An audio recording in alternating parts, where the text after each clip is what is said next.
الرحمن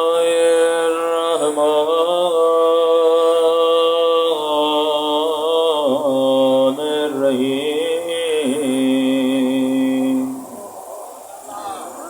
الحمد لله رب العالمين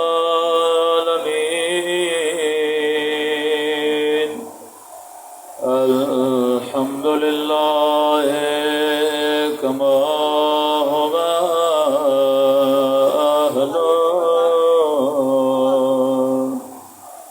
الصلاة والسلام على سيد المرسلين وخاتم النبيين أبي القاسم محمد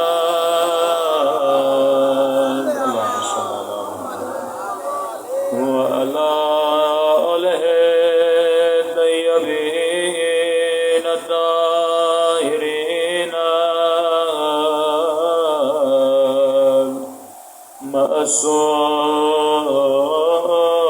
المعصومين. سنبھل کے اپنے مولا کی سلامتی کی دعا.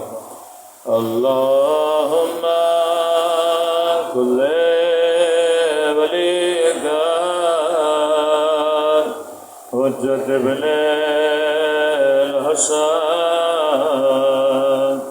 صلواتک علیہ وعلی آبائہ فی هذه الساعة وفي كل وليا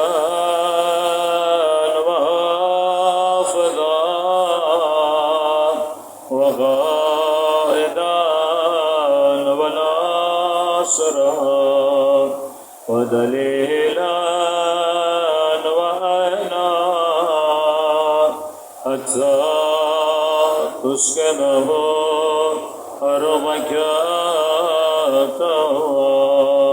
وتمتعه فيها طويلا برحمتك يا ارحم الراحمين. صلوات پڑھے گا.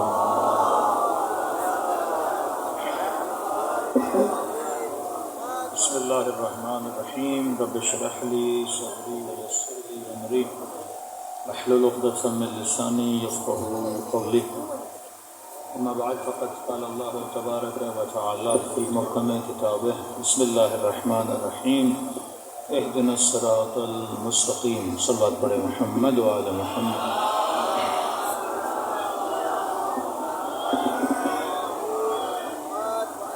بار دیگر صلوات پڑھے محمد وآل محمد.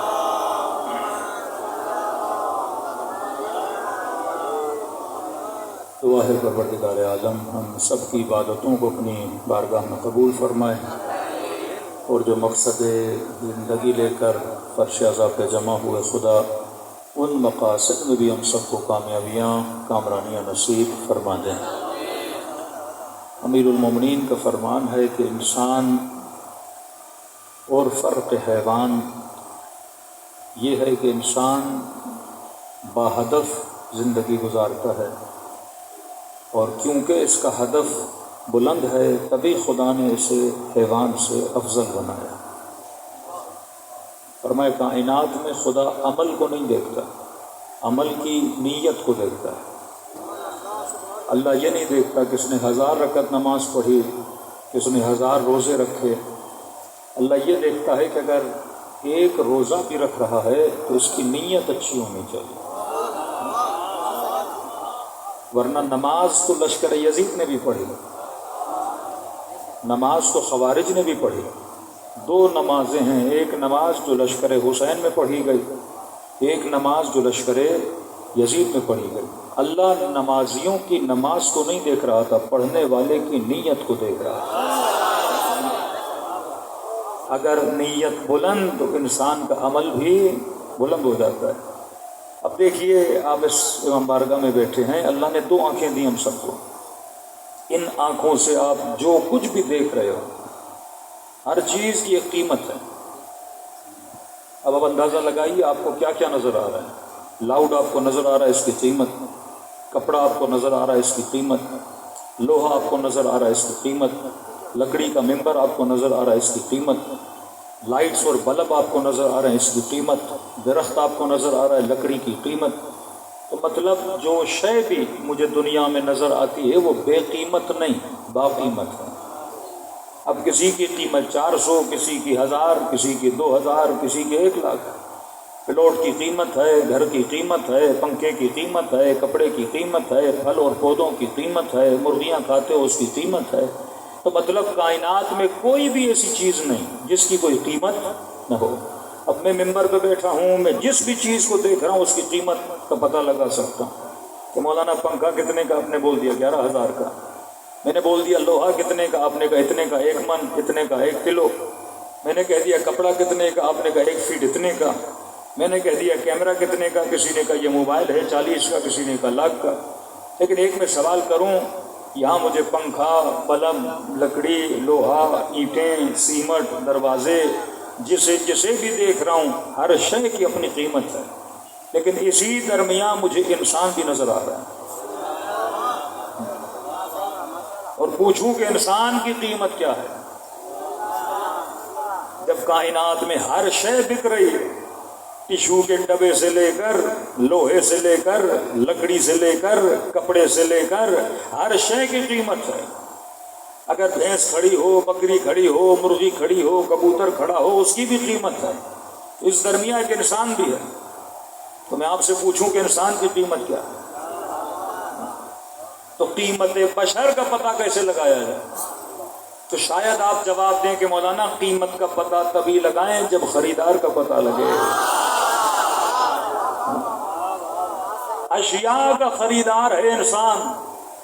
مرغی میں خریدوں، کپڑا میں خریدوں، لوہا میں خریدوں، لکڑی میں خریدوں، موبائل میں خریدوں، کیمرے میں خریدوں، تو کیونکہ میں خریدار ہوں لہذا قیمت بھی بتا سکتا ہوں۔ تو انسان کی قیمت کا پتہ تب لگے جب انسان کے خریدار کا پتہ لگے۔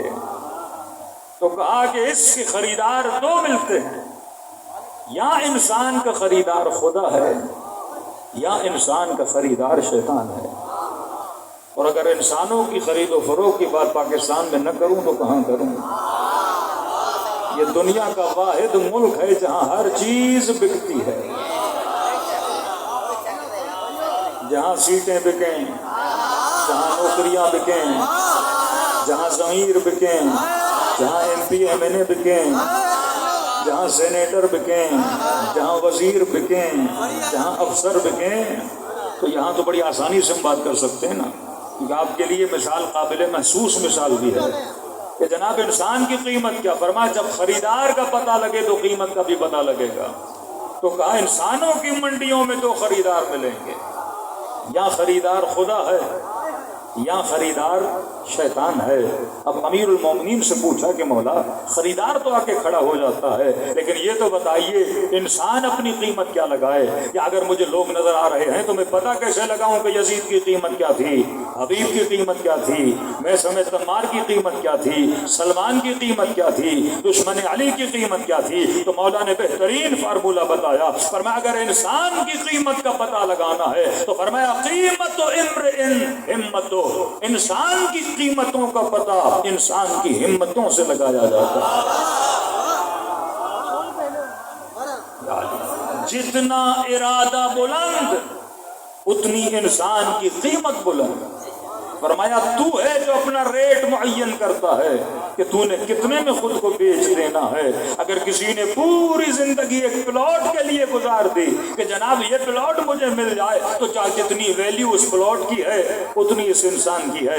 جس جوان نے پوری ہمت اس پہ خرچ کر دی کہ میں نے فلاں گاڑی کو حاصل کرنا ہے، فرمایا جتنی گاڑی کی قیمت ہوگی اتنی انسان کی قیمت ہوگی۔ اگر کسی نے پوری زندگی ایک سفید چمڑی کو حاصل کرنے میں لگا دی، اب کہا جتنی جتنی گوشت کی قیمت ہے اتنی انسان کی قیمت ہے. اب یہ تیری مرضی ہے تو قیمت کو کیا طے کرتا ہے. کہا کربلا کے میدان میں دیکھ کس نے کتنی قیمت لگائی. ابن سعد نے اپنی قیمت رے کی حکومت لگائی اور حبیب ابن مظاہر نے اپنی قیمت حسین کی مسکراہٹ لگا دی.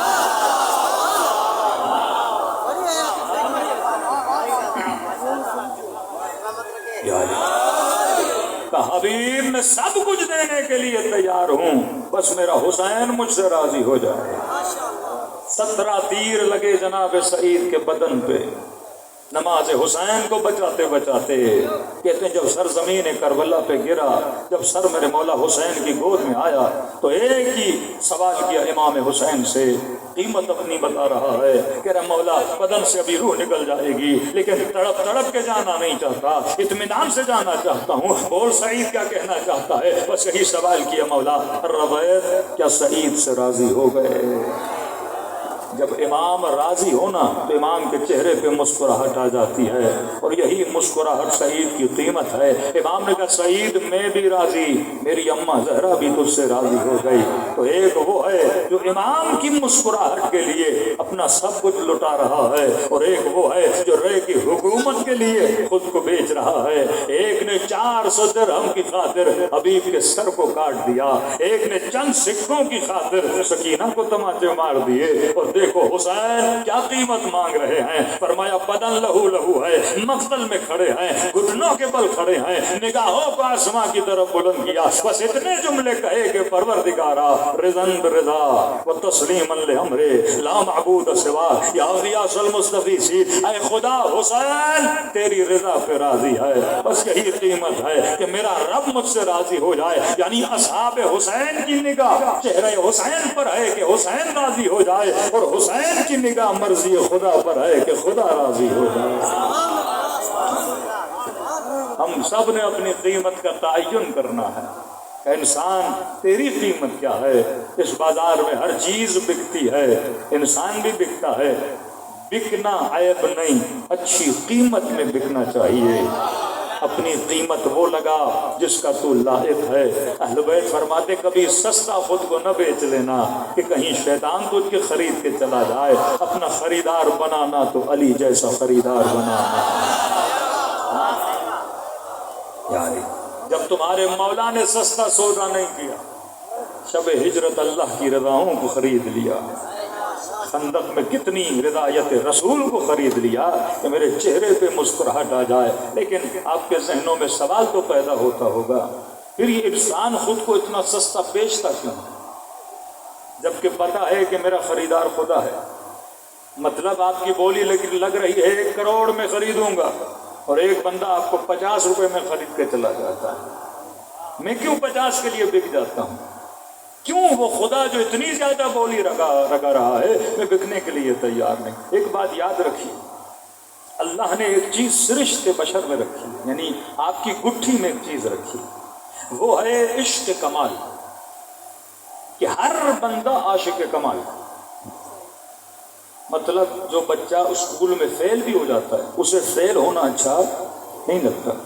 کسی گلی کے کونے پہ کسی چرسی سے پوچھو گے یہ جس حال میں تم پڑے ہوئے ہو پورا دن نشے میں تجھے پسند ہے؟ کہے گا نہیں, عادت نے مجبور کیا ہے, مجھے نہیں پسند. کوئی ناکامی سے عشق نہیں کرتا. ہر بندے کو کمال پسند ہے, صفائی پسند ہے, نور پسند ہے, ترقی پسند ہے, عروج پسند ہے, بلندی پسند ہے. کوئی بندہ نزول کو پسند نہیں کرتا. لیکن سوال یہ ہے اگر اسے عشق کمال ہے تو پھر یہ زوال میں کیوں جاتا ہے؟ اگر اس کی فطرت میں ہے کہ یہ پرواز کرے پھر یہ خود کو زمین پر رہتا ہوا کیوں رہتا ہے؟ اس راز کو اہل بیت نے بتانے کی کوشش کی. اب کمال کو سمجھیے, اللہ کئی اشاروں سے بشر کو, جوانوں کو, انسانوں کو کئی چیزیں سمجھانا چاہتا ہے کہ دیکھو یہاں ہر چیز کو ترقی ہے, تنزل نہیں. مثلا آپ نے گندم کا دانہ زمین میں ڈالا, اس دانے نے ترقی کرنا شروع کر دیا, یعنی یہ دانہ رکنے کا نام نہیں لیتے. جیسے آپ نے اسے ماحول دیا ترقی والا, اس نے زمین میں اگنا شروع کر دیا, یہاں تک کہ یہ جب کمال پہ پہنچتا ہے جب شاخیں لگ جاتے ہیں, جب گندم تیار ہو جاتی ہے. آپ نے آم کی گٹھلی ڈالی زمین میں, اس نے ترقی کرنا شروع کر دیا، یہ درخت بنا، درخت نے پھل لگایا، پھل تیار ہو کے باثمر ہو کے زمین پہ آ گیا۔ تو کائنات میں کوئی ایسی چیز نہیں جو ترقی نہ کرے، ہر شے کمال کی طرف بڑھتی جا رہی ہے، ہر شے کو خدا کیا دے رہا ہے؟ کمال دے رہا ہے۔ یہاں نطفہ شکم مادر میں ٹھہرا، اب یہ نطفہ رکنے والا نہیں ہے، یہ مضغہ بنتا ہے، یہ حلقہ بنتا ہے، یہ بچہ بن جاتا ہے۔ یہ بچہ جب دنیا میں پیدا ہوتا ہے یہ تب بھی رکنے کا نام نہیں لیتا، یہ کمال کی طرف سفر کرنا شروع کر دیتا ہے۔ اب یہ کمال جو کر رہا ہے یہ کمال جسمانی ہے، کمال روحانی نہیں ہے۔ یعنی یہاں پر اجسام بھی کمال کا سفر طے کرتی ہیں، یہ انسان کو بتانے کے لیے کہ انسان دنیا محل ترقی ہے، محل تنزل نہیں ہے۔ یہاں پہ پودا لگاؤ گے کمال کرے گا، درخت بن جائے گا، یہاں پہ پھل لگاؤ گے کمال کرے گا، باثمر بن جائے گا۔ یہاں نطفہ شکم میں ٹھہرے گا، وہ با کمال بن کے بچہ بن کے باہر آئے گا، اور بچہ جیسے اس کائنات میں آتا ہے پھر وہ کمال پکڑنا شروع کرتا ہے، پھر وہ نوجوان بنتا ہے، پھر وہ جوان بنتا ہے، پھر اس کے اندر نکھار شروع ہو جاتا ہے۔ تو فرمایا جس طرح جسموں کو کمال ہے، اور جب چیزیں اپنے کمال پہ پہنچ جاتی ہیں تو اصول کائنات یہ ہے کہ اس چیز کو استعمال کیا جاتا ہے، پھر خریدار اس کے دروازے پہ کھڑا ہو جاتا ہے۔ آپ نے آم کی گٹھلی لگائی، جب درخت بن گیا، جب تیار ہو گیا، اب دیکھا درخت پہ جو آم ہے وہ میٹھا ہے، اب یہ کٹنے کے لیے تیار ہو جاتا ہے، اور جب کٹ جاتا ہے تو خریدار اس کو خریدنے کے لیے آ جاتا ہے۔ گندم کے دانہ زمین میں ڈالا، جب یہ گندم بن گئی، جب تیار ہو جاتی ہے تو خریداروں کی لائن لگ جاتی ہے کہ جناب گندم مجھے دی جائے۔ آپ نے چوزا گھر میں رکھا، جب وہ مرغا بنا، اب یہ کٹنے کے لیے تیار ہو جاتا ہے، تو پتہ یہ چلا جب چیزیں کمپلیٹ ہو جاتی ہیں تو خریدار خریدنے سے پہلے جب خرید لیتا ہے تو اسے کاٹ دیتا ہے۔ یہ کٹائی جو ہے یہ اس پھل کی موت ہے۔ آم جب تک درخت کے ساتھ تھا 10 دن بھی رہے گا، خراب نہیں ہوگا، لیکن جیسے کاٹ کے گھر میں لے کر آئے یہ 3 دن میں کیا ہو جائے گا؟ خراب ہو جائے گا۔ گندم کو جیسے کاٹو گے اپنے پودے سے جدا ہو جائے گی، اب اسے استعمال کرنا ہے۔ تو پتہ چلا جب چیزیں کمال تک پہنچتی ہیں تو کٹنے کے لیے تیار ہو جاتی ہیں۔ مرغی تیار ہوئی، کاٹنا ہے۔ آم تیار ہوا، درخت سے کاٹنا ہے۔ گندم تیار ہوئی، اپنی شاخے سے کاٹنا ہے۔ فرق یہ ہے اشیاء عالم جب تیار ہوتی ہیں ہم اسے کاٹتے ہیں، لیکن جب انسان تیار ہو جاتا ہے تو خدا اسے کاٹتا ہے۔ اسی کٹائی کا نام ہے موت، اور ہماری کٹائی کے لیے ملک الموت کو بھیجتا ہے کہ جا میرا بندہ تیار ہو کے پک چکا ہے، اب زیادہ رہے گا تو گند ہو جائے گا، اس کا جسم خراب ہو جائے گا، لہذا یہ تیار ہو چکا، اسے کاٹ کے میرے طاق پر میری طرف لے کر آ۔ اب فرمایا جب یہ کٹ کے عالم برزخ میں پہنچتا ہے تو اس کے خریدار وہاں پہنچ جاتے ہیں۔ جو جتنا کامل ہو کے آیا اس کا خریدار علی بن جاتا ہے، حسین بن جاتا ہے، لیکن جو صحیح سے تیار ہو کے نہیں آیا، کئی ایسے پھل ہوتے ہیں جو داغدار ہوتے ہیں تو ان پھلوں کو کھایا نہیں جاتا، ضائع کیا جاتا ہے۔ کہا جو تیار ہو کے آیا اسے جنت کی طرف بھیجا جائے، جو ناکام ہو کے آیا اسے جہنم میں جلا دیا جائے۔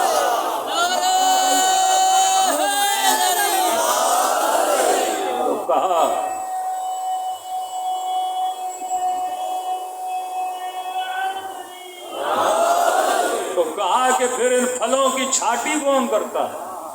آمبوں کی بیٹھی آئی، آپ نے چننا شروع کیا، یہ اچھے والا، یہ داغدار ہے پھینک دو، یہ اچھے والا اسے نکال دو، کیونکہ اچھی چیزیں لوگ گھروں کو لے کر جاتے ہیں، بری چیزیں لوگ پھینک کر جاتے ہیں۔ تبھی کہا یا علی انت قسیم النار والجنہ، اے علی تو جہنم اور جنت کو تقسیم کرنے والا ہے۔ تقسیم کا مطلب کیا ہے؟ تو چنتا ہے کہ کون اچھا ہے، کون برا ہے، کون جنتی ہے، کون جہنمی ہے۔ تو فرمایا امیر خود بتا رہے ہیں کہ اگر تیار ہو کے وہاں آنا ہے شرط یہ ہے یہاں اپنی قیمت کا بندوبست تو نے کرنا ہے۔ جتنی ہمت بلند ہو اتنی انسان کی قیمت بلند ہوتی ہے، لیکن جس نے اپنی پوری زندگی فنا کے لیے گزار دی وہ فنا ہو کے جہنم میں چلا جاتا ہے، لیکن جس نے بقا کے لیے زندگی گزاری وہ باقی ہو کے جنت کی طرف بھیجا جاتا ہے۔ صلوات پڑھے محمد والے محمد۔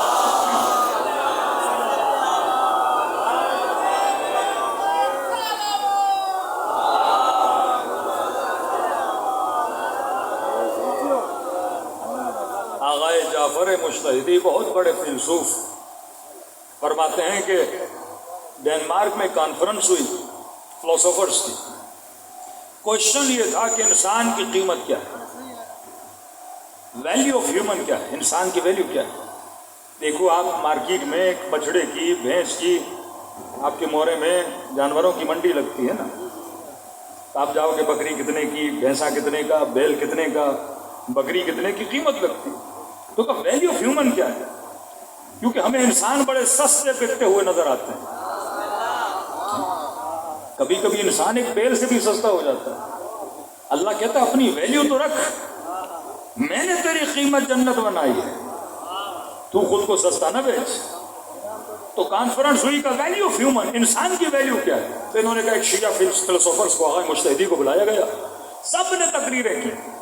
کسی نے کہا کوئی ڈاکٹر بنا یہ بڑی ویلیوبل چیز ہے، کوئی انجینئر بنا یہ بڑی ویلیوبل چیز ہے، کوئی سیاستدان بنا معاشرے کی بہتری کے لیے کام کرتا رہا یہ بڑی ویلیوبل چیز ہے. کسی نے یہ کیا، کسی نے وہ کیا، کوئی امیر بنا، کوئی کامیاب بزنس مین بنا، کسی نے شادی کی، کسی نے اچھی اولاد پالی، یہ قیمت ہے.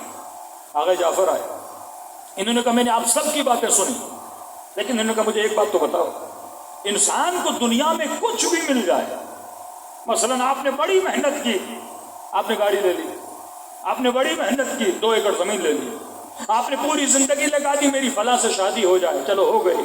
آپ نے پوری زندگی کی میں اتنا بڑا بزنس مین بنوں، آپ بن گئے، میں مشہور بنوں، آپ بن گئے. اس نے کہا یہ تو بتاؤ، خاصہ دنیا ہے کہ دنیا کی ہر شے کو فنا ہے. غور سے سنیے گا، دنیا کی ہر شے کو فنا ہے. اپنے بچوں کو سمجھانا چاہو تو مثال دے رہا ہوں، اپنے بیٹے کو ایک سیب لے کر دو، آم لے کر دو، نارنگی لے کر دو، اور بولو بیٹا اسے کھانا نہیں رکھنا. 3 دن کے بعد آم خراب ہو جائے گا، 4 دن کے بعد سیب خراب ہو جائے گا، 6 دن کے بعد نارنگی خراب ہو جائے گی. بہترین تر و تازہ دودھ مارکیٹ سے لے کر آؤ، 1 دن میں دودھ خراب ہو جائے گا. تو اس بچے کو سمجھاؤ میرے لال، دنیا میں ہر شے خراب ہو جاتی ہے. اس کا مطلب دنیا کی ہر شے کی قیمت کا اینڈ ہے خرابی. حسین ترین بندے سے شادی کرو اس کے حسن کی وجہ سے، حسن کب تک باقی رہے گا؟ جو بڑی بڑی ایکٹریسوں کے عاشق ہوتے تھے آج ان کے بڑھاپے کو دیکھ کے دوڑ جاتے ہیں.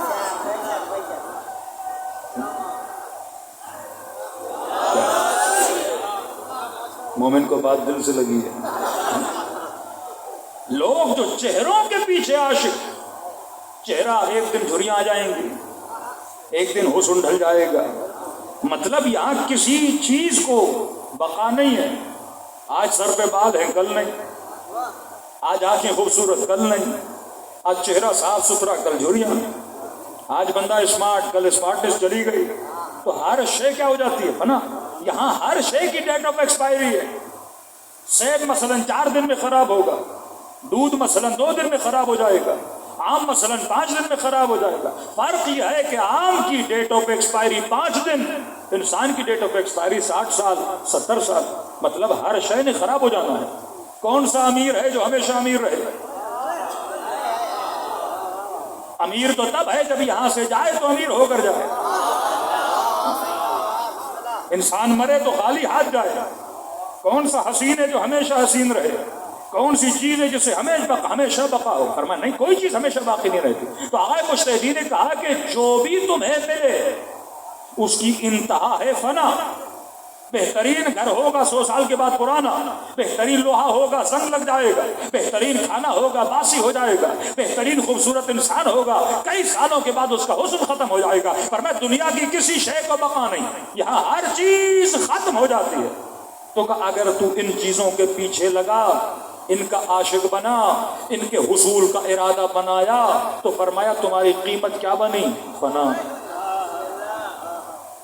مطلب اگر میں نے سیب کا عاشق بنا تو سیب کی انتہا ہے گند، تو میری قیمت کیا بنی؟ گند بنی. مولا علی ایک جملہ پیٹو لوگوں کے لیے فرماتے ہیں، فرمایا جو کھانوں کا عاشق ہے، سخت جملہ ہے امیر المومنین، کہا جو شکم پرست ہے، حلوے والے مولوی، حلوے پہ فتوا دے، مال پہ فتوے دینا شروع کر دے۔ فرمایا جس کی قیمت کھانا ہے تو فرمایا اس کی قیمت پھر وہی ہے جو کھانے کے بعد ہوتا ہے۔ امیر محمد انتہا کو دیکھا کرو، ابتدا کو نہیں۔ آغا نراقی فرماتے ہیں دنیا کی کوئی ایسی لذت نہیں جس کی انتہا نجاست نہ ہو۔ کھانا کھاؤ انتہا نجاست، پانی پیو انتہا نجاست، لذت نکاح لو انتہا نجاست، تو کہا پھر اپنی قیمت کو جان۔ جن کی انتہا کیا بن گئی؟ نجاست بن گئی۔ تو فرمایا دنیا میں تجھے کچھ بھی ملے اس کی انتہا کیا ہے؟ فنا۔ تو کہا فنا تو پھر قیمت نہ بنی۔ کہا اگر قیمت بنانی ہے تو کسی ایسے کو چنو جسے کبھی فنا نہ ہو، جسے کبھی موت نہ آئے، جو کبھی موت کے سامنے جھک نہ جائے۔ فرمایا وہ صرف ایک ہی وجود ہے، وہ وحدہ لا شریک کا وجود ہے۔ کہا یہ مکتب عقل کا مکتب ہے۔ کیا سکھاتے ہیں آپ کو امیر المؤمنین؟ کہ زندگی کا انتخاب، ارادے اور ہدف عاقلانہ ہونے چاہیے، جاہلانہ نہیں ہونے چاہیے۔ مثلا یہ شیعہ یہ سنی، شیعہ بھی نماز پڑھے اہل سنت بھی پڑھے، شیعہ بھی روزہ رکھے اہل سنت بھی رکھے، شیعہ بھی حج پہ جائے اہل سنت بھی جائے، یہ بھی خوش اخلاق یہ بھی خوش اخلاق، یہ بھی مارکیٹ میں ایماندار یہ بھی ایماندار، یہ بھی لوگوں سے دھوکہ دہی نہ کرے یہ بھی دھوکہ دہی نہیں کرے۔ اب بتائیے دونوں میں فرق کیا ہوا؟ میں یہ نہیں کہہ رہا کہ شیعہ کو نیک ہونا چاہیے سامنے والا نہیں ہے، یہ بات نہیں کرنا۔ کیا کوئی ایسا اہل سنت نہیں جو نیک ہو؟ نہیں ہے کیا ہے؟ کہ ایماندار بھی ہو، حرام کاری بھی نہ کرے، حرام بھی نہ کھائے، کسی کا حق بھی نہ کھائے، سچ بھی بولے، غیبت بھی نہ کرے، حسد بھی نہ کرے، بغض بھی نہ کرے، نمازیں بھی پڑھے، حج بھی کرے، زکاتیں بھی دے، اور یہاں ایک شیعہ علی ابن ابی طالب ہو وہ بھی یہ سارے کام کرے۔ مطلب لوگ کہیں کہ یہ بھی خوش اخلاق یہ بھی خوش اخلاق، لوگ کہیں کہ یہ بھی نمازی یہ بھی نمازی، یہ بھی 24 گھنٹہ نماز پڑھنے مسجد میں جاتا ہے، یہ بھی بھائی اہل سنت کا مسجد میں جاتا ہے، یہ شیعہ بھائی بھی مثلا لوگوں کے ساتھ جھوٹ نہیں بولتا، یہ اہل سنت کا بھائی جھوٹ نہیں بولتا۔ پھر بھائی مجھے یہ تو بتاؤ علی کے ماننے کا اور نہ ماننے کا فرق کیا ہوا؟ کوئی تو فرق ہو نا کہ میں دنیا کو بتا سکوں میں شیعہ ہوں تو میرے اندر اور تیرے اندر یہ تبدیلی ہے۔ ورنہ بولو کہ میں نماز پڑھتا ہوں وہاں نمازیوں کی صف لگ جائے گی، بولو کہ میں روزے رکھتا ہوں وہاں روزے داروں کی صف لگ جائے گی، بولو کہ میں حافظ ہوں وہ نابینا حافظوں کی صف لگ جائے گی۔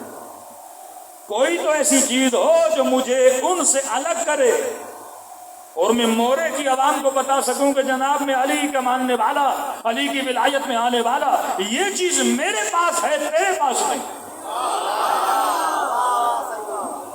اور ایسی چیز ہو کہ وہ بھی انکار نہ کر سکے، بولے کہ واقعاً آپ شیعوں کے پاس یہ چیز ہے ہمارے پاس نہیں ہے۔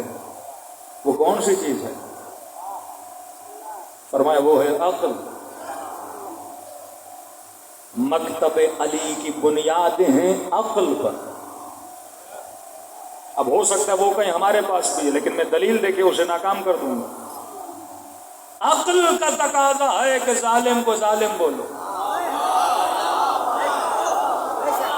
مظلوم کو مظلوم بولو، قاتل کو قاتل بولو، مقتول کو مقتول بولو۔ عقل کا تقاضا ہے کہ ظالم پہ لعنت کی جائے۔ سب سے بڑا ہدیہ جو اہل بیت نے آپ کو دیا وہ کیا تھا؟ کہ ہماری محبتیں عاقلانہ ہیں، ہم فرط جذبات میں کسی سے محبت نہیں کرتے، ہم فرط جذبات میں کسی سے نفرت نہیں کرتے، ہمارا انتخاب عاقلانہ ہے۔ سب سے بڑی عاقلانہ کام یہ ہے کہ ہم نے نبی کے بعد کسے مانا؟ علی کو مانا۔ اب اگر کوئی کہے کہ شیعو علی کو پہلا نہ مانو، مثلا کسی اور کو پہلا مانو، تو کیونکہ آپ عقل کے مکتب کے ماننے والے ہو، امیر فرماتے ہیں کل کوئی بھی اعتراض کرے سوال کرے شیعو تمہیں گھبرانا نہیں چاہیے، کیونکہ نحن ابناء الدلیل، تو اس کا ماننے والا ہے جس نے ہر چیز دلیل سے منوائی ہے، بغیر دلیل سے نہیں منوائی۔ اگر کوئی یہ کہے کہ علی کو چھوڑ دو، بولو میں چھوڑنے کے لیے تیار ہوں، لیکن عقل کا تقاضا ہے کہ اگر علی کو چھوڑ رہا ہوں پھر کوئی ایسا لاؤ یا علی جیسا ہو یا علی سے بہتر ہو۔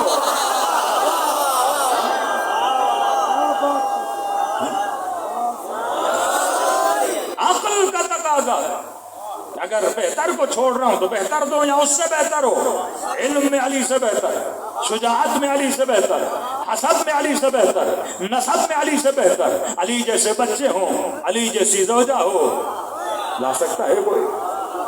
مطلب آپ نے صرف چیلنج کر کے گھر میں سکون میں بیٹھ جانا ہے۔ تو جس نے علی جیسی جنگیں لڑی ہوں، ڈھونڈ ڈھونڈ کے بھاگنے والے تو ملیں گے، لیکن میدان میں ڈٹ کے لڑنے والا نہیں ملے گا۔ کتنی فضیلت کہ شہادت ہو تو مسجد میں، ولادت ہو تو مسجد میں۔ جس مہینے میں شہادت ہوئی وہ سارے مہینوں سے افضل، جس رات میں شہادت ہوئی وہ ساری راتوں سے افضل، جس عبادت میں شہادت ہوئی نماز وہ ساری عبادتوں میں افضل، اس عبادت کے جس رکن سجدے میں شہادت ہوئی وہ سارے ارکان سے افضل۔ اتنی فضیلتیں خدا نے کسی کو نہیں دی جتنی امیر المومنین کو دی۔ اب اہل بیت نے کیا کمال کیا کہ آج آپ دیکھیں کہ دنیا میں آپ کو کئی ایسے لوگ ملیں گے جو مکتب علی میں شامل ہو رہے ہیں۔ اگر 100 لوگ شیعہ بن رہے ہیں تو شاید 2 لوگ مثلا کسی اور مکتب میں جا رہے ہیں شیعت سے، لیکن آپ کو بالکل نہیں ملے گا جو شیعہ بن کے وہاں چلا جائے۔ کیوں؟ کیونکہ جب انسان کو کمال ملتا ہے وہ نیچے نہیں جاتا، اوپر وہی آتا ہے جو نیچے ہے۔ جو سیڑھی کے دوسرے سینے پر ہے وہ چاہے گا کہ میں 10ویں پر ہوں، لیکن جو 10ویں پر ہے وہ دوسرے پہ آنا نہیں۔ مطلب جسے علی مل گیا وہ علی کو چھوڑ کے کہیں اور تو نہیں جائے گا۔ صلوات پڑھے محمد۔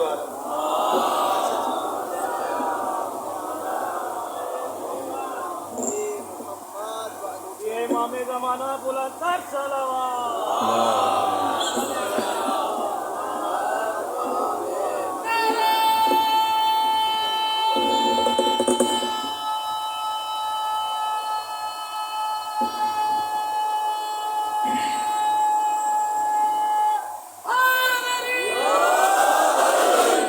دیکھیے لاؤڈ بھی ڈھیلا ہو تو ایک جگہ نہیں ٹکتا، جو ڈھیلے ہوتے ہیں وہ کبھی نیچے جاتے ہیں کبھی اوپر آتے ہیں، لیکن جسے علی جیسی مضبوط رسی مل گئی وہ کبھی بھی علی کو چھوڑ کے کہیں نہیں جاتا۔ تو یہاں پختگی آتی ہے، یہاں عقلانیت آپ کو ملتی ہے۔ اب کیونکہ ایک مجلس سے اتنی گنجائش نہیں، 2 مثالیں دے رہا ہوں آج کی۔ یہ میرا پہلا محرم ہے پاکستان میں کہ جس سال مجھے ایسے ایسے جوان ملے جو مکتب علی میں آنا چاہتے تھے، اور اتفاق سے ہمارا ٹاپک بھی یہ تھا اس سال کے عشرے میں کہ اہل بیت جس نیٹ ورک کو چلا رہے ہیں اس کی بنیاد فطرت اور عقل ہے، کیونکہ اس مکتب میں عقلانیت زیادہ ہے، فطرت زیادہ ہے، لوگ پسند کرتے ہیں۔ کیونکہ فطرت کو جب اپنا سافٹ ویئر ملتا ہے وہ اسی کی طرف آتی ہے نا۔ آپ کا موبائل ہے وائرس لگ گیا تو کمپنی کہتی ہے فیکٹری ریسیٹ کرو تاکہ سیٹنگ اپنی جگہ پہ واپس آ جائے۔ اللہ نے ہر بندے کی صحیح سیٹنگ کر کے دنیا میں بھیجا، مولوی اور مولویوں کے ہاتھ لگ گیا، انہوں نے سیٹنگیں بگاڑ دی۔ پھر اللہ کہتا ہے مجلس حسین میں آیا، یہاں فیکٹری ریسیٹ ہو کے صحیح ہو کے پھر واپس چلا گیا۔ تو اہل بیت کا کام ہے ہمیں فیکٹری ریسیٹ کرنا، کہ جو بنیادی سیٹنگ انسان کی تھی اہل بیت انسان کی اسی سیٹنگ کو وہاں پہ کیا کرتے ہیں، واپس لاتے ہیں۔ کیا کمال کیا امام حسین نے۔ دیکھیے پورا مدینہ خاموش ہے یزید کے مقابلے، پورا مکہ خاموش ہے یزید کے مقابلے، کون اٹھا؟ امام حسین اٹھا۔ مطلب معاشرہ سو رہا تھا اور ایک بندہ جاگ رہا تھا جس کا نام ہے حسین ابن علی۔ امام نے قیام کیا۔ اب آج کی مسلمان نسلیں اور ہمارے اہل سنت کے نوجوان جب یہ سنتے ہیں کہ یزید فاسق تھا، شارب الخمر تھا، بدبخت زانی تھا، بد اخلاق تھا، آل رسول کی بہترامی کرتا تھا، تو یہی جوان اپنے مفتیوں سے کہتے ہیں کہ جناب یہ تو بتائیے کہ یزید فاسق تھا۔ یہ فیصل آباد کے ایک مفتی آپ سن لیجیے کلپ ان کا، ان کے بڑے بڑے مفتی آج لاجواب ہو چکے ہیں اپنی نسلوں کے سامنے، کہ فاسق تھا کا تھا، کہ فاجر تھا کا تھا، کہ ظالم تھا کا تھا، کہ جب ایسا تھا تو پھر مفتی صاحب ایک لعنت تو بھیج دو۔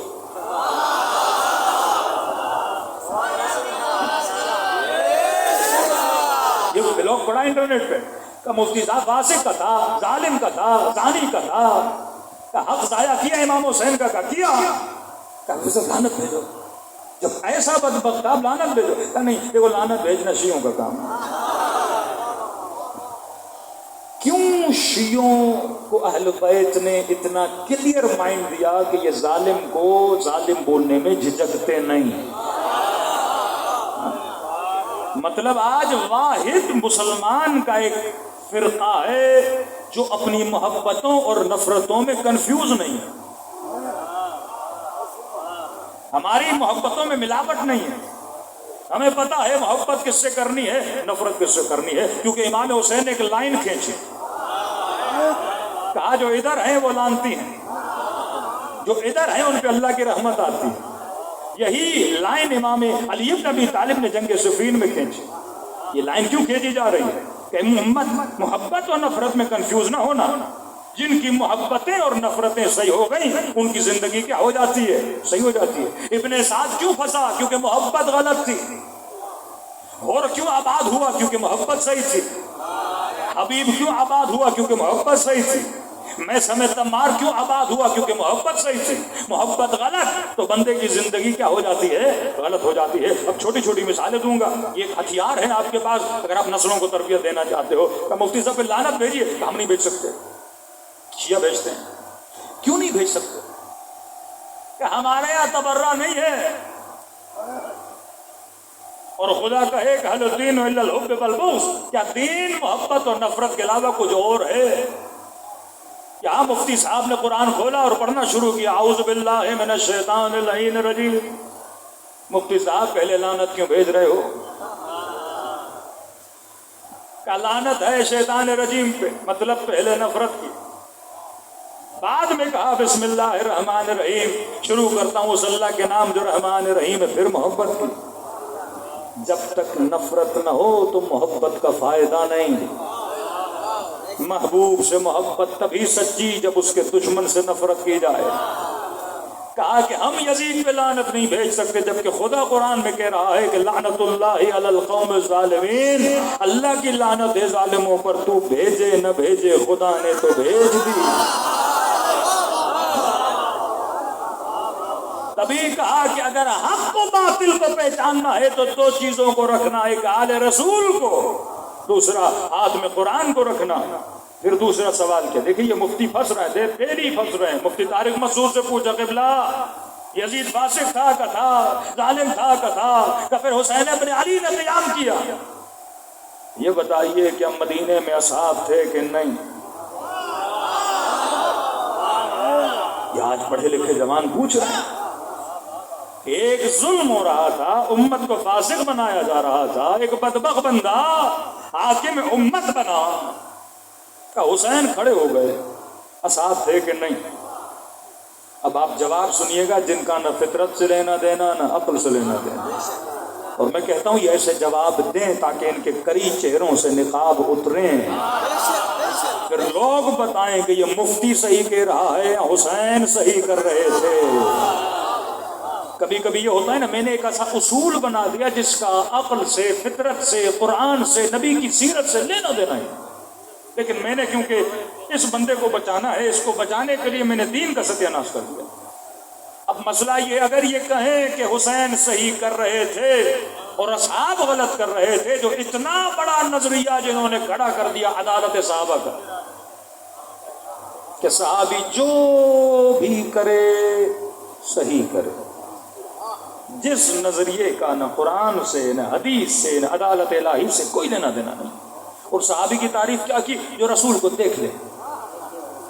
مطلب میں کہوں کہ مورے والوں بڑے خوش نصیب ہو، آج جو ممبر پہ مجھے دیکھ لے، کل وہ کوئی بھی گناہ جا کے کرے، معافی ہے۔ رسول ایسا بول سکتے کہ میں محمد کو جو دیکھے، بچپن میں دیکھے، جوانی میں دیکھے، نوجوانی میں دیکھے، بڑھاپے میں دیکھے، وہ کیا بن گیا؟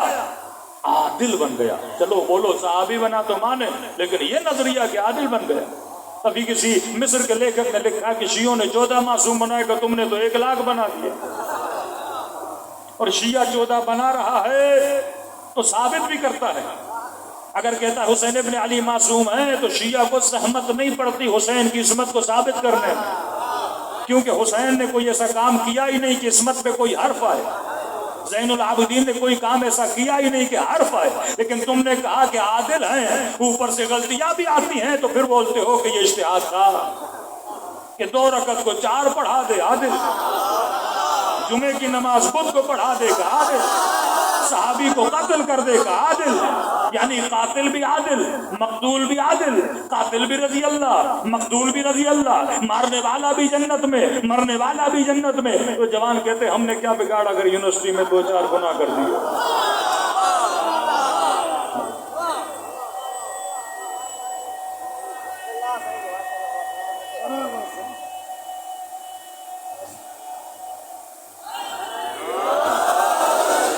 ایسی تربیت نسلوں کو دے رہے ہو کہ وہ نبی کو دیکھ کے اس کے بعد جو کریں جنتی، اور کہ ہم نے چھوٹا موٹا گناہ کر دیا اور اللہ ہمیں جہنم میں بھیجے گا۔ کہ خدا انہوں نے دیکھ کے مانا پھر بھی یہ کیا، میں نے نہ دیکھ کے مانا، میرا درجہ تو بلند ہونا چاہیے نا۔ ہم اپنے جوانوں کو یہ نہیں کہتے جو بھی کرو جنت میں جاؤ گے، ہم اعلیٰ کردار دکھاتے ہیں کہ علی اگر ایک رات میں 1000 رکعت نماز پڑھتے تھے تو 17 رکعت تو پڑھ، اگر وہ پورا سال روزہ رکھتے تھے تو 30 دن تو رکھ۔ ہم اعلیٰ کردار، کیونکہ جب اعلیٰ دکھاؤ گے تو بندہ چڑھنے کی کوشش کرے گا، لیکن جب نچلا دکھاؤ گے تو وہ کیا چڑھے گا؟ تو یہ مکتب عقل بنا۔ اب سوال کیا مفتی صاحب، حسین بن علی یزید کے مقابلے میں گئے، سنتے جائیے گا حدیثیں اور مزے لیتے جائیے گا کہ دین کو کتنا بگاڑا کہ امام حسین نے کہا میں نانا کے دین کو زندہ کرنے نکلا ہوں۔ تو طارق مسعود صاحب نے جواب دیا کہ دیکھو ہمارا لینا دینا ہے ہی نہیں یزید کیسا تھا، کہ یہ بات تو کرو ہی نہیں، فاسق تھا فاسق تھا، ہمارا کیا جائے، فاجر تھا ہمارا کیا جائے، نیک تھا، کہ ہم اس بحث میں پڑھتے ہی نہیں یزید کیسا تھا۔ رسول خدا کا فرمان ہے، صحیحین میں لکھا ہوا ہے کہ رسول نے فرمایا اگر حاکم فاسق ہو، فاجر ہو، حبشی غلام ہو، کٹا ہوا کان ہو، کشمش جیسے بال ہوں، چاہے اس کے اندر شیطان چلا جائے، چاہے وہ تجھے بے دین بنا دے، چاہے راہ حق سے اٹھا کے راہ باطل پہ بٹھا دے، فرمایا اس کے خلاف قیام کرنا حرام ہے۔ کس نے کہا؟ رسول نے کہا۔ اصحاب رسول نے رسول کے فرمان پہ عمل کیا، اور پھر حسین بن علی نے یہاں پہ آ کے اٹک جاتے ہیں۔ صحیح ایک ہو سکتا ہے، دو نہیں۔ بی بی دربار میں حق مانگنے گئی، یا بی بی صحیح ہے یا حق نہ دینے والا صحیح ہے؟ یہ منافقت تو نہیں، آپ بولو دونوں صحیح تھے۔ یا امام حسین کا قیام صحیح ہے یا مدینے میں چپ بیٹھنے والوں کی چپ صحیح ہے؟ کہتے نہیں، ہم نے دونوں خربوزے ایک ہاتھ میں لے کے چلنے۔ دین اس چیز کا نام نہیں ہے۔ امام حسین نے ایک لائن کھینچی کہ حق والا ادھر ہے اور نہ حق والے ادھر ہیں۔ انہی دنوں کو رسول خدا نے دیکھ کے کہا کہ حسین منی وَأَنَا مِنَ الْحُسَيْن، حسین مجھ سے ہے، میں حسین سے ہوں۔ جب یہ لوگ کہیں کہ رسول نے یہ کہا تم اس کہے کو نہ دیکھنا، یہ دیکھنا کہ میرا حسین کیا کہہ رہا ہے۔ تبھی کہا ان الحسن والحسین سیدا شباب اہل الجنہ، یہ جنت کے جوانوں کے سردار ہیں۔ اور اگلی حدیث سن لیجیے جو انہی صحیحین میں لکھی ہوئی ہے، کہتے ہیں جب یہ بے دین مسلمان قیامت کے دن اٹھایا جائے گا اور اللہ اس سے پوچھے گا کہ تو بے دین کیوں بنا، لہٰذا ملائکوں کو کہے گا اسے جہنم لے جا، کہیں گے خدایا تھوڑی دیر رک جا، تو نے کہا تیری مانے ہم نے مانی، تو نے کہا تیرے نبی کی مانے تیری مانی، پروردگارا تیرے ہی نبی نے کہا تھا کہ اگر حاکم فاسق و فاجر ہی کیوں نہ ہو اس کی اطاعت کر دینا، تو خدایا ہم نے تو وہی کیا جو تیرے نبی نے کہا۔ کہتے ہیں جب یہ اللہ کو سمجھائیں گے تو خدا سمجھ جائے گا۔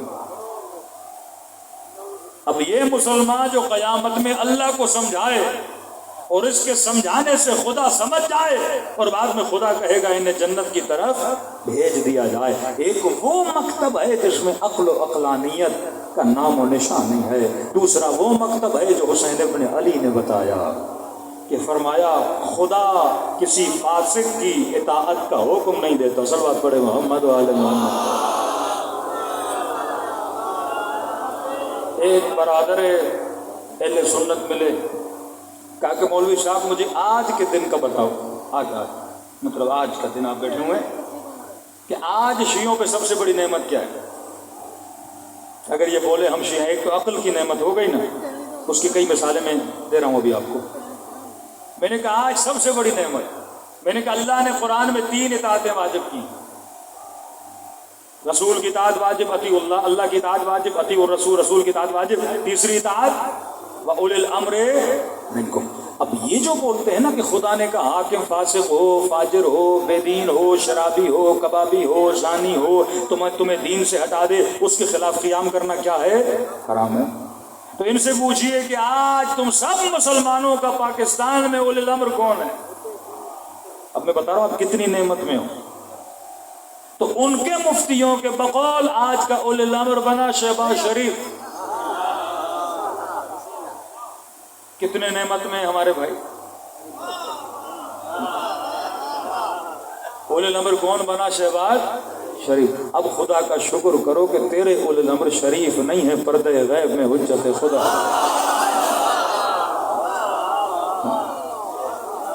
یہ امت کی بدبختی۔ اب سوچو امام حسین آپ کو کیا دے کر گئے؟ عقل کا ہتھیار دے کر گئے کہ 40,000 مسلمان فلسطین میں مارے جاتے ہیں، کہ مائیں کہتی ہیں ہمیں بچوں کا سر تو ملا پر دھڑ نہیں ملا۔ سوچئے اس بات پر۔ 40,000 پہلا ایٹم بم جب گرا تھا تو 55 سے 60,000 لوگ مرے تھے، یعنی ایٹم بم جتنے لوگوں کو مار دیا گیا فلسطین میں۔ پاکستان 22 کروڑ کی آبادی، 10 لاکھ لوگ بھی فلسطین کی حمایت میں نہیں نکلے، لیکن آپ کے محرم کے جلوس میں شیعہ 4 لاکھ کا جلوس لے کے نکلتے ہیں۔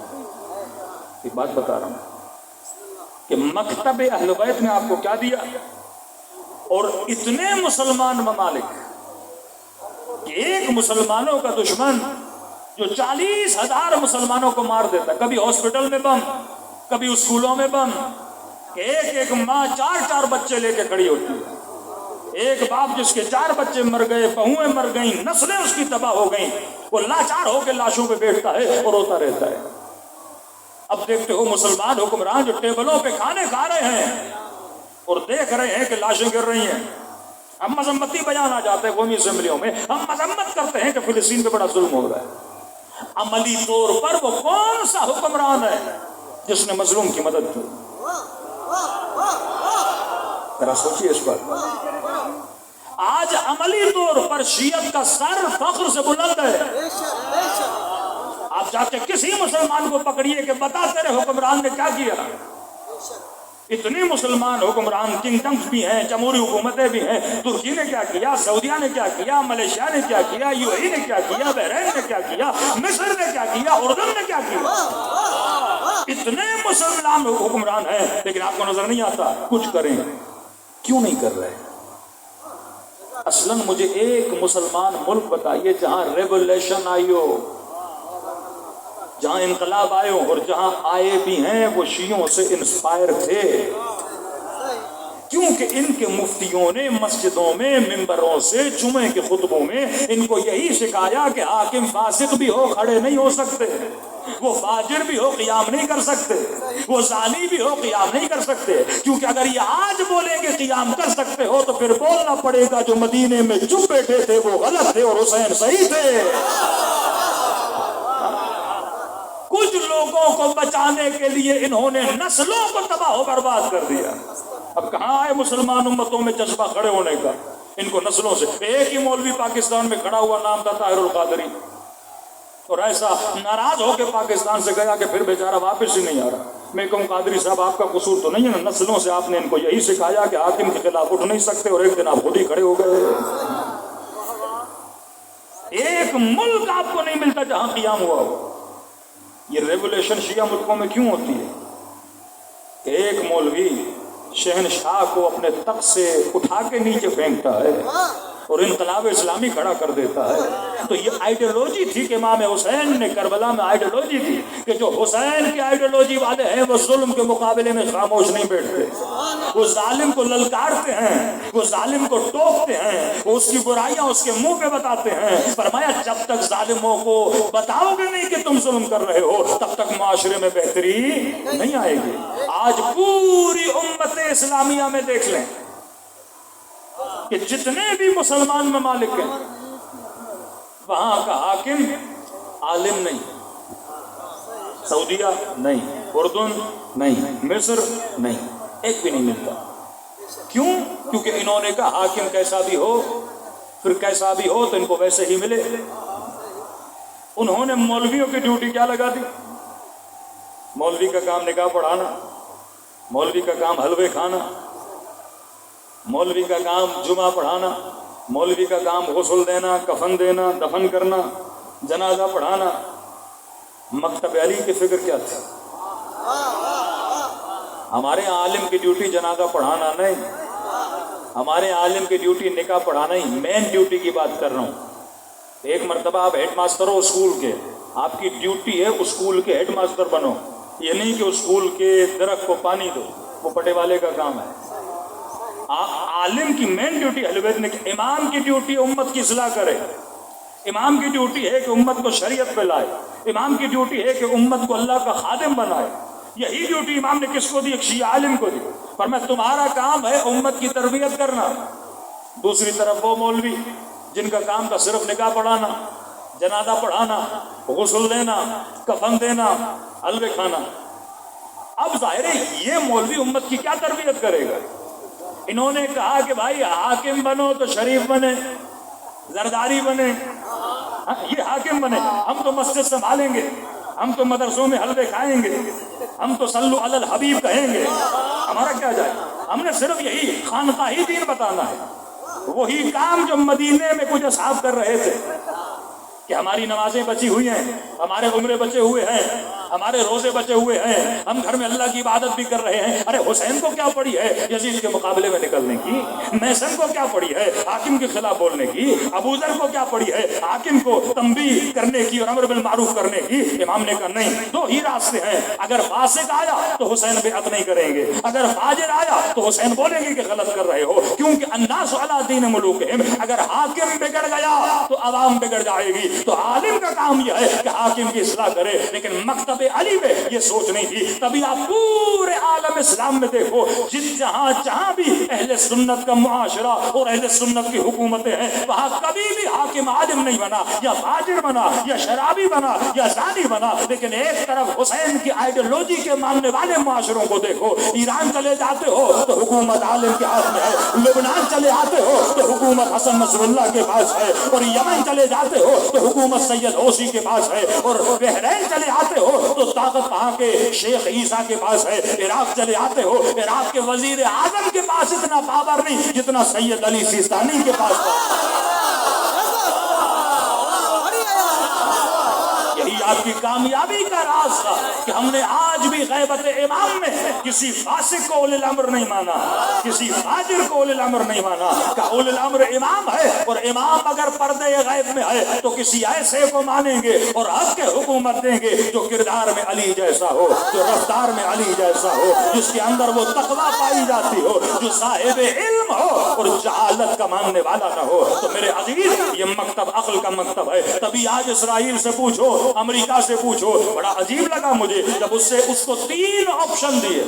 یہ شرم ہے مسلمانوں کے لیے, یہ ڈوب مرنے کا مقام ہے امت اسلامی کے لیے. کہا 3 مسلمانوں کے ملکوں کے نام بتاؤ, 3 کے نام بتاؤ. کچھ تو آپشن دے دیتے, 3 کے نام بتاؤ جن سے آپ کو خوف ہے. تینوں مرتبہ کہا مجھے شیعہ ملک سے خوف ہے, مجھے شیعہ ملک سے خوف ہے, مجھے شیعہ ملک کے خوف ہے. کہ آپ نے کسی اور ملک کا نام کیوں نہیں لیا؟ کہ سب کو ٹیبل پہ بٹھا کے ڈالروں سے خرید لیتے ہیں, عہدوں سے خرید لیتے ہیں, لیکن یہ ایسے ہے نہ ان کے امام نے کل یزید کی بیعت کی تھی, نہ یہ آج ہماری بیعتیں کر رہے ہیں.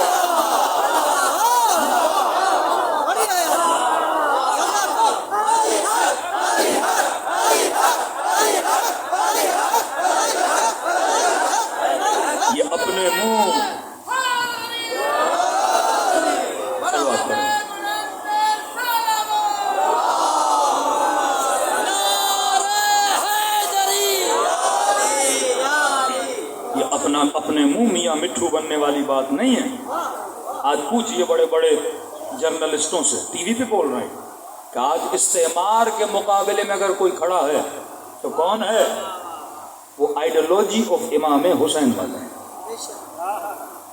اہل سنت میں ایک جماعت بنی اخوان المسلمین، فقہی اعتبار سے سنی تھے، آئیڈیالوجیکلی یہ شیعہ ہے، کیونکہ اگر آپ اہل سنت کی آئیڈیالوجی کو لوگے، وہ آئیڈیالوجی جو آج اہل حدیث اور دیوبند کے مفتی بتا رہے ہیں کہ حاکم کیسا بھی ہو اس کے خلاف قیام نہیں کر سکتے، تو یہ نہیں کر سکتے تھے مصر میں حاکموں کے خلاف، اور قیام کیا۔ اخوان المسلمین کا بندہ وہاں کا صدر بنا، اسے تخت سے گرا کے پھانسی دی گئی، پھانسی کا حکم صادر کیا، بعد میں اٹیک سے مر گیا۔ کیوں ان کے معاشرے اس کی حمایت میں نہیں نکلے؟ کیونکہ اہل سنت کے معاشرے کی ٹریننگ نہیں ہے۔ آپ سمجھیں، ان کے مفتیوں نے 1000 سالوں سے ان کی گڈی میں یہ ڈالا ہے کہ حاکم کیسا بھی ہو نکل، تو وہ کیسے نکلیں گے؟ کہ اسماعیل حنیہ کا جنازہ جب تہران میں آتا ہے تو 25 لاکھ لوگ اس کے جنازے میں ہوتے ہیں، اور یہی جنازہ جب قطر میں جاتا ہے آپ 10,000 لوگ بھی نہیں دکھا سکتے۔ چلو قطر کی آبادی کم ہے بھائی، 20,000 لوگ تو آتے، کیونکہ ٹریننگ نہیں ہے شہید کے جنازے کو اٹھانے کی، ٹریننگ نہیں ہے شہید پروری، ہمارے نسلوں کو ٹریننگ دی جاتی ہے۔ یہ ایام اعظام میں جلوس نکالنے کا مقصد کیا ہے؟ یہ اتنا بڑا ہتھیار خدا نے شیعوں کو دیا، کراچی میں جلوس نکلتا ہے 4-5 لاکھ کا مجمع، یورپ میں جلوس نکلتا ہے لاکھوں میں شیعہ بھائی۔ یہ کس چیز کی ٹریننگ ہے کہ تم ظالم کے خلاف اکٹھے ہو کے باہر نکلو، اور دشمن یہ دیکھتا ہے کہ شیعہ جب نکلتے ہیں تو لاکھوں میں نکلتے ہیں اور یہ ہر چیز کو بہا کے لے کر جاتے ہیں۔ تبھی صدام کہتا تھا ماتم کرو، عزاداری کرو، جلوس نہ نکالو، کہیں ایسا نہ ہو یزید پہ لعنت کرتے کرتے مجھ پہ نہ شروع ہو جاؤ۔ تو کہا پرانے یزید پہ باقی رہو، کہیں ایسا نہ ہو آج والے یزیدوں پہ نہ آ جائیں۔ تو انگلینڈ میں جلوس نکلتا ہے، کہتے ہیں جلوس نکالو، حسین کا پرچم لو، ہمیں کوئی مسئلہ نہیں، پورے لندن کی اسٹریٹ پہ یزید پہ لعنتیں بھیجتے جاؤ، زندہ باد حسین کہتے جاؤ، ہمیں کوئی مسئلہ نہیں۔ لیکن اسی جلوس میں اگر کوئی فلسطین کا جھنڈا اٹھا لے، کہتے نہیں یہ آج والی قصوں پہ نہیں آؤ۔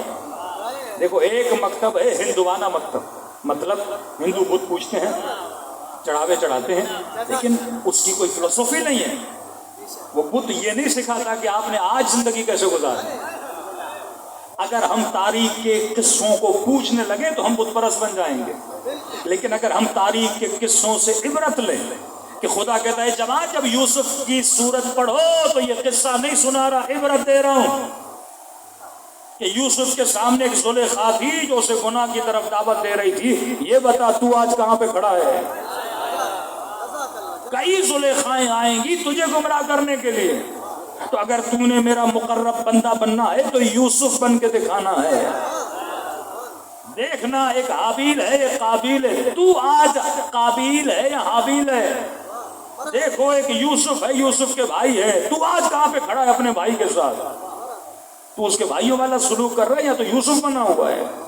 دیکھو حضرت نوح کو، ایک بیوی ہے ایک بیٹا ہے، آج تو کہاں پہ کھڑا ہے؟ دعوت حق کو سن کے لبیک کہتا ہے کہ نہیں کہتا؟ تاریخ عبرت لینے کے لیے ہے، تاریخ اپنے وقت میں جینے کے لیے ہے کہ دیکھو امام حسین نے ظلم کے مقابلے میں کھڑے ہوئے اور اپنا گھرانہ لٹا دیا، آج تو کہاں پہ کھڑا ہے؟ آج سر فخر سے شیعہ بلند کر سکتا ہے کہ واقعاً آج ظالم کے مقابلے میں آج دنیا کا سب سے بڑا ظالم اگر کسی سے خوف زدہ ہے تو وہ کون ہے؟ حیدر کرار کے ماننے والے ہیں۔ آج ڈیلی نیوز آ رہی ہیں، کبھی امریکہ سے کبھی اسرائیل نیوز سے، ارے آج اٹیک ہوگا، ارے کل اٹیک ہوگا۔ آج میں ایک اسرائیلی نیوز اینکر کا ایک مقالہ پڑھ رہا تھا، ایک تجزیہ پڑھا، اس نے کہا ایران اٹیک کیوں نہیں کر رہا؟ کہہ رہا یہ ہمیں ذہنی مریض بنانا چاہتا ہے، کہہ رہا یا کر کے جان چھوڑ دے، ہم ڈیلی لڑ رہے ہیں آج آئے گا کل آئے گا، کہ یہ مینٹلی ہمیں کیا کر رہا ہے؟ ڈسٹروئے کرنے کی کوشش کر رہا ہے۔ یہ بھی ون آف دا ٹیکنک ہوتی ہے کہ آج آیا کل آیا، کہتا ہے یہ ڈیلی ہمیں کیا کر رہا ہے؟ لڑا رہا ہے۔ جس طرح مسلمان نہیں ڈر رہے تھے خیبر میں، یہ سائیکولوجیکلی انسان کو ڈرا جاتا ہے، آج آئے گا حملہ کرے گا، کل آئے گا حملہ کرے گا، کہتا ہے یہ سائیکولوجیکلی، مطلب آج دشمن خوف زدہ ہے تو کس سے خوف زدہ ہے؟ تو میں کہتا ہوں کل کے دشمن بھی، کل کے مرحب بھی علی سے ڈر رہے تھے، آج کے مرحب بھی علی کے بیٹے علی سے ڈر رہے ہیں۔ آج دشمن کس سے خوف زدہ ہے؟ یا سید حسن سے، یا سید علی سے، یا سید حوثی سے؟ آج انہی سے خوف زدہ ہیں۔ یہ آپ کے معاشرے ہیں کہ آپ کے ہم معاشروں کو چلانے والے عالم ہوتے ہیں، فاسق نہیں ہوتے۔ ہم نے کل بھی امام کسی عالم کو مانا تھا، کسی عادل کو مانا تھا۔ ہمارے یہاں شرائط بڑی سخت ہیں، ان کا پیش امام کوئی بھی بن جائے۔ ہمارے یہاں پیش امام کی کیا ہے؟ شرط۔ شیعہ معاشروں میں کیونکہ ہمارے علماء ظاہر اکثریت ہمارے اہل سنت کی ہے، تو لہٰذا اکثر ڈیوٹیز وہی ہو جاتی ہیں۔ 12 مجلسوں میں کہہ چکا کہ ہمارے عالم کا کام نکاح پڑھانا، پڑھا سکتا ہے، میں کسی کا یہ بھی کام خراب نہیں کرانا چاہتا، لیکن مین کام یہ نہیں ہے۔ نکاح میں مستحب ہے کہ عورت اپنا نکاح خود پڑھے۔ اب کیونکہ ہم ان پڑھ ہیں، جناب خدیجہ کا نکاح کس نے پڑھایا؟ اکثر لوگ کہتے ہیں جناب ابو طالب نے، ایسا نہیں ہے۔ حضرت ابو طالب نے خطبہ نکاح پڑھایا تھا، نکاح خود جناب خدیجہ نے اپنا پڑھا، کیونکہ نکاح عورت کرتی ہے مرد کے ساتھ، عقد یعنی معاملہ کہ میں اتنے حق مہر کے عوض آپ کے نکاح میں آنا چاہتی ہوں، مرد کہتا ہے مجھے قبول ہے، تو نکاح ہو جاتا ہے۔ کیوں مولوی کی ضرورت نہیں؟ کیونکہ اگر ایک مرد اور عورت جنگل میں تک تنہا شادی کرنا چاہے، ڈھونڈیں گے مولوی مل جائے، نہ مولوی ملے گا نہ نکاح ہوگا، مجبوراً گناہ میں کہیں پڑ جائیں گے۔ کہیں آپ کے خدا نہ خاصہ کسی رشتہ دار کا انتقال ہو گیا، اب کہیں مولانا کو ڈھونڈوں، غسل دے اور کفن دے اور دفن کرے۔ جناب یہ تو وہ چیزیں ہیں جو ہر مسلمان کو خود آنی چاہیے۔ کل مر گئے مولوی نہ ملا تو ایسے دفنا دو گے، مردار ہو کے مرو گے۔ نماز خود آنی چاہیے، جنازہ پڑھانا خود آنا چاہیے، غسل دینا خود آنا چاہیے، نکاح پڑھنا خود آنا۔ ہمارے یہاں عالم کی ذمہ داری ہے خطبہ جمعہ دے، یہ عام آدمی نہیں دے سکتا، کیونکہ یہ کام ہے تربیت کا۔ اگر میرے پیچھے 1 لاکھ کا مجمع کھڑا ہو، میں نماز پڑھا رہا ہوں، میرا کیا کنیکشن ہے مجمع کے ساتھ؟ مجمع دیکھے گا بھی نہیں، اللہ اکبر نماز پڑھی اور سارے لوگ چلے گئے، عالم نے کوئی ایڈریس تو نہیں کیا نا۔ تبھی کا نماز جماعت کوئی بھی عادل بندہ ہو، قرض صحیح ہے، وہ نماز پڑھا سکتا ہے، لیکن تقریر نہیں کر سکتا۔ تقریر کام ہے عالم کا، جمعے کا خطبہ دینا کس کا کام ہے؟ عالم کا۔ ہمارے معاشروں کا ستیہ ناش کیوں ہوا؟ کیونکہ ہم نے محراب پہ عالم کو بٹھایا، ممبر پہ جاہل کو بٹھا دیا۔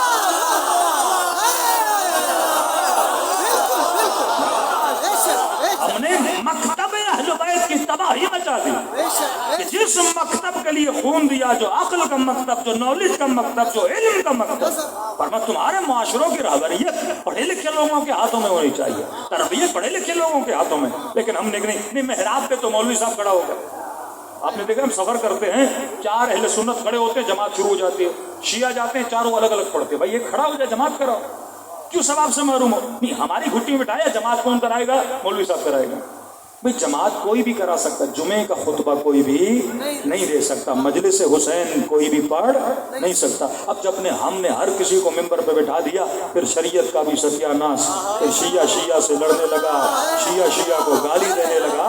یہ مکتب علی کا مکتب نہیں، علی کا مکتب عقل کا مکتب ہے، حکمت کا مکتب ہے، شرافت کا مکتب ہے، اخلاق کا مکتب ہے۔ فرمایا یہ مکتب اخلاق کی بلندیوں اور ادب کا مکتب ہے۔ تو شکر خدا ادا کرو کہ اللہ نے علی والا بنایا۔ آج عزتیں خدا نے دی ہیں شیعوں کو، کہ جب الحدیدہ پہ اسرائیل نے اٹیک کیا، تقریر سن کے وہاں کے لیڈروں کی دل باغ باغ ہو گیا۔ تقریر کا متن یہ تھا کہ اللہ کا شکر ہے اس نے سب سے بڑے شیطان کے مقابلے کے لیے کہتا ہے ہمیں چنا ہے۔ تو کل بھی مرحبوں کے مقابلے میں علی کو چنا، عمرو بن عبدود کے مقابلے میں علی کو چنا۔ آج کا عمرو بن عبدود کون ہے؟ آج کا مرحب کون ہے؟ آج کا نمرود کون ہے؟ آج کا فرعون کون ہے؟ وہی ہے جس نے 40,000 مسلمانوں کو قتل کیا ہے۔ آج آپ فخر کریں نا، یہی شہید اسماعیل ہنیہ جب شہید قاسم سلیمانی کے بعد تقریر کرتا ہے، یہ جملے ہیں اس کے عربی میں، قائدنا شہید قاسم سلیمانی، وہ ایک شیعہ جرنل کو سنی ہوتے ہوئے اپنا قائد مان رہا ہے، یہ بتانے کے لیے کہ صلاحیت آج دشمن سے لڑنے کی اگر کسی کے اندر ہے تو وہ کون ہے؟ علی کے ماننے والے ہیں۔ ارے طالبان بھی تو ہیں، انہیں اپنا قائد کہو نا۔ کہتے نہیں ان کا کچھ پتہ نہیں، یہ آج آئیں گے کل کہیں بھاگ نہ جائیں، لیکن یہ اس کے ماننے والے ہیں جو کبھی کسی میدان سے نہیں بھاگا۔ تو دنیا آج آپ پہ اعتبار کرتی ہے۔ یہ مکتب حکمت کا مکتب ہے، عقل کا مکتب ہے۔